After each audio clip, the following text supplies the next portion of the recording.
Right, here we are everybody on the Glenlivet trails in Murray. Sorry there's no music for this video, but as YouTube are getting really funny about music, even if you compose it yourself, I thought I'd do some sort of boring commentary for you, but hopefully that won't distract you from the trails. So yep, here we are, Crown Estates, purpose-built 14 miles of single track, which is fantastic fun to ride. Worth pointing out that there is also a fair amount of peddling involved if you're going to do the full 14 miles. Some of it up some pretty steep gradients, so if uphill peddling isn't your thing, then possibly you may think otherwise, but I'd strongly recommend, even if that is the case, it's worth pushing your bike up, because it does lead you up to a tremendous downhill run of 6 kilometers in length, containing jumps and rock gardens and all sorts of features. For those of you that aren't keen on the jumps and things, there are ways around them on proper track, so it's okay for you as well, and just enjoy the speed and the fun of it all. So as you can see, it's a lovely single track. It was purpose built. It's good sort of mixture of stone and sand, which makes it very grippy but not boggy. So you can keep up your speed and enjoyment, whatever the weather, even on the odd occasion that it happens to rain in this part of the world. So certainly if you're visiting Scotland on holiday with your mountain bike, or if you're a local person, then it's worth paying it a visit. I certainly enjoyed every minute of it. So here we are on a typical sort of section at the moment, lots of twists and turns, berms, rises, drops, whoops, plenty to keep you focused on the track, all whizzing through the lovely wooded area. Occasionally see a bit of wildlife. I know on this particular run I saw a roe deer and a red squirrel crossing the track. Not that you have a tremendous amount of time to focus on it, but it's still there, so it's a fleeting memory as it flies past you, or you fly past it. There's also a very nice cafe, which called the Coffee Still, which can serve you up some hot drinks and some rather tasty morsels to either fuel you up before your ride or replenish your stocks once you've finished. It's quite quiet trail this time. This is fairly early on a weekday morning, but I think at the weekends it can get quite a lot busier with families and all sorts of level of riders actually on the trails. Glenlivet's one of the newest, well, it is really the newest addition to this tremendous part of the world's range of mountain bike trails, single track trails. You've got the Murray Monster Trails, Lag and Wolf Tracks, and Golspie, many more. It's an absolute wealth of riding. Here we are, we're just starting the top of the 6 kilometer descent now. I didn't film climbing up to it because that would be incredibly boring on a YouTube video. So we're heading along down through, and then we'll come up to one of the first jumps in a minute, which is known as Stag's Breath. I must say I didn't actually see any stags there or smell any of their breath, but I'm sure it's a very appropriate name. Here we go. It's a fairly straightforward and easy jump, not too big or anything, but as you can see on the right there is a way round it if you don't fancy it. So we're just coming around the first berm and then down this straight. You can see in the background there the tremendous scenery around you, the Cairngorm National Park with its mountains, and in fact there's even a trace of snow there in July still left on the hills. Here we are on the second jump, coming down along this lovely section of smooth track towards a wooded area. Now, I certainly enjoyed this ride, and a tremendous amount of work was put into creating it, and still goes on in fact in maintaining it. Occasionally a tree will blow down across the track, and they're very quick in getting rid of that, or at least letting people know there is a problem. But it's worth just being slightly mindful if you're riding in conditions where there has been a recent high wind or storm, just be a little bit cautious in your riding on where you can't see where you're going. Here we are, just entering a bit of a rock garden, man-made rock garden. This one, rock steps going down, and then into some more whoops and jumps, some stone jumps here, which have been put in nicely. The ones on the right there are for people that don't fancy going over those. So they do cater for all sorts of riding abilities on this trail.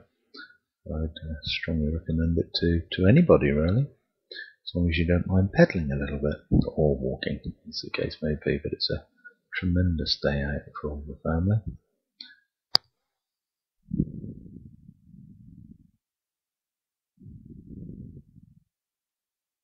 Yep, there we go. Here's a nice descent down over some rocks, and you can see on the left there again, of course, the alternative route for red riders.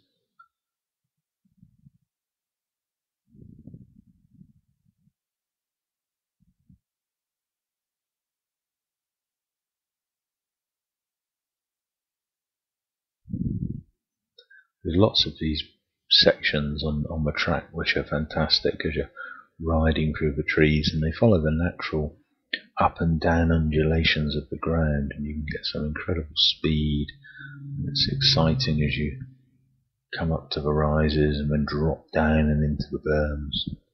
So very good fun.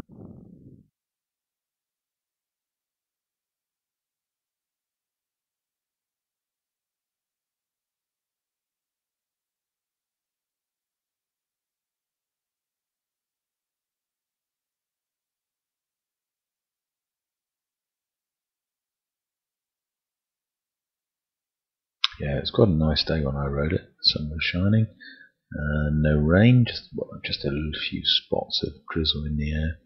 Not too hot either, I must say, because the uphill climb in hot weather would certainly get you sweating. And a nice section of slow whoops as we come down through this bit.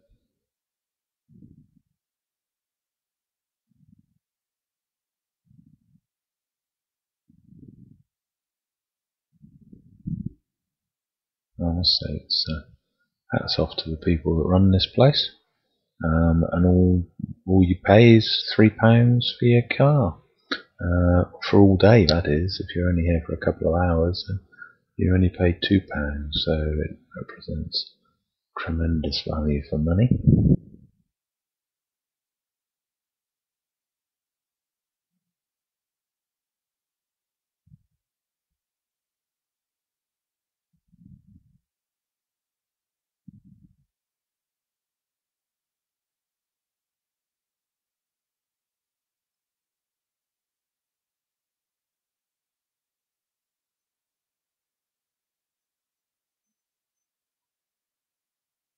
Yeah, this is a nice one. You drop off there, down, fairly steep. I think the film doesn't quite do it credit, but it's quite a drop and rushing up the other side.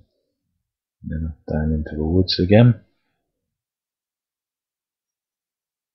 There is loads and loads of this sort of riding in the woods, and I didn't show it all because YouTube videos can get a bit boring if you keep on going on and on and on. A bit like I am at the moment, so I'm probably boring you stiff anyway, but hopefully you're more interested in the track.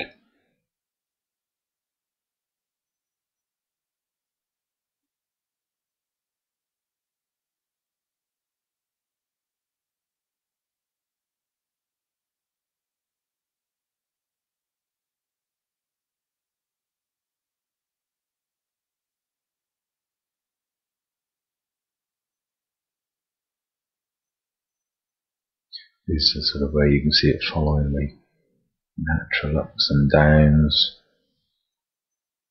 The track's been very carefully and cleverly crafted into the hillside. You can get up some quite very good speed. There's a few little jumps and drop-offs, which are quite easily manageable.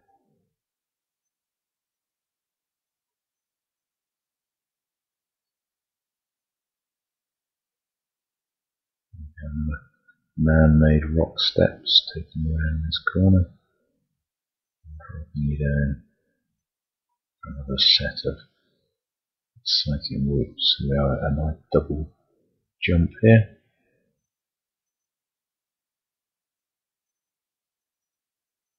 You can actually take most of these jumps here.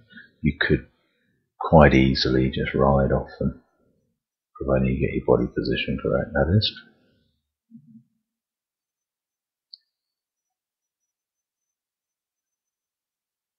Here we come. This is coming to the end of the red section. Down these few steps, meeting up with the fire track here, and then you cycle back to re-meet the blue run, the end of the blue run, which we're just coming to now as we head back towards the coffee stop and the car park.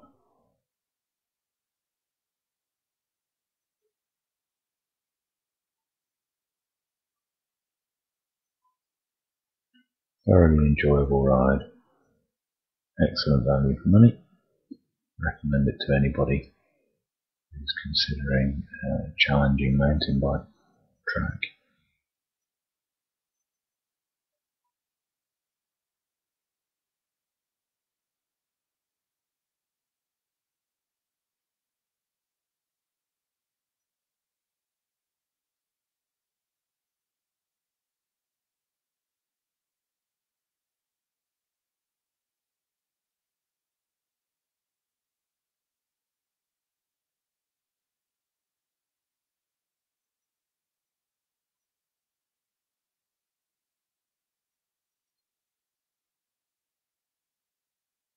Certainly a tremendous end to a great set of trails, this. Whoops and turns, lots of excitement and fun, which is what mountain biking is all about. You can't get a better place for mountain biking than the northeast of Scotland. So many trails to choose from. Here we are, finished now, coming over the car park.